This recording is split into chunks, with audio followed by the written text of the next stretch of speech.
Travel. It leaves you speechless and then turns you to a storyteller.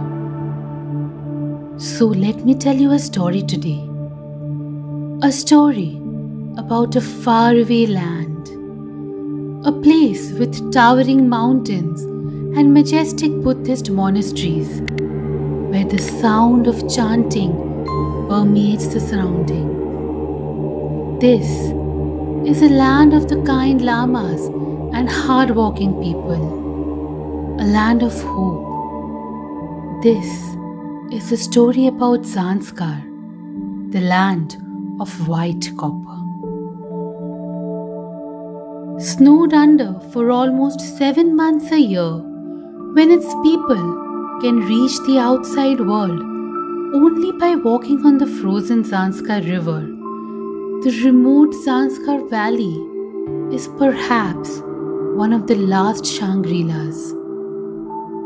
Zanskar is little understood and even today a little hard to reach. There is something humbling about the mountains, something special. It makes me feel alive and attuned with nature.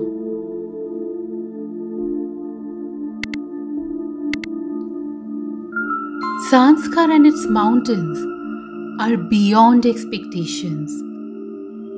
The allure of Zanskar is in its remoteness. The wind caresses your face. The prayer flags keep on fluttering.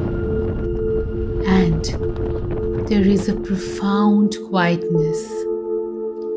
This is the place where you realize how beautiful and meaningful silence can be. It is here where you see the imposing monasteries that seem to hold years of mystery within them. In this dramatic structure, you also meet the kind monks who offer you a cup of butter tea.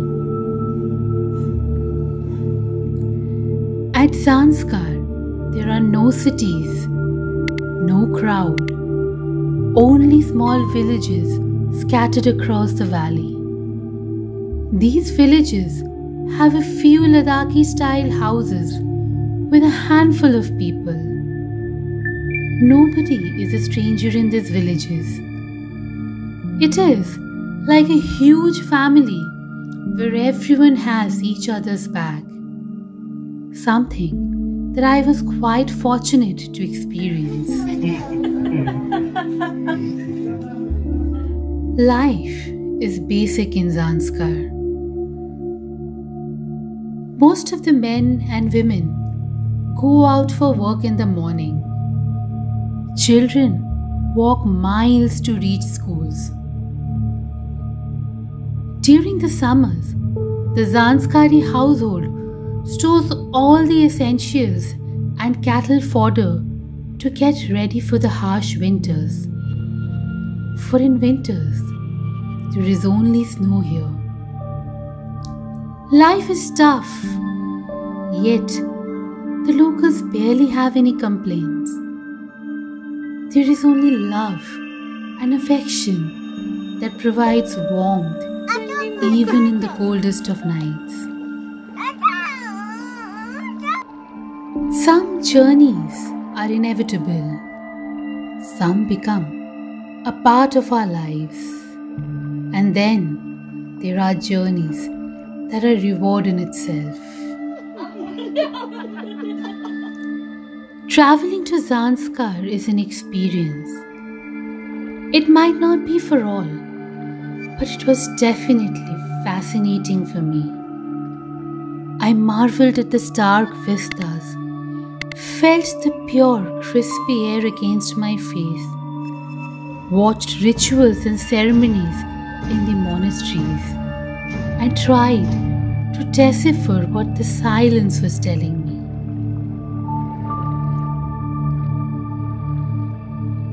This is Zanskar.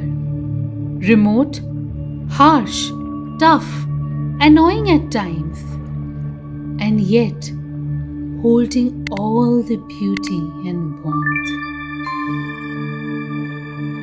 Goodbyes are not bad. It holds the promise of returning. And Zanskar, we will meet you again.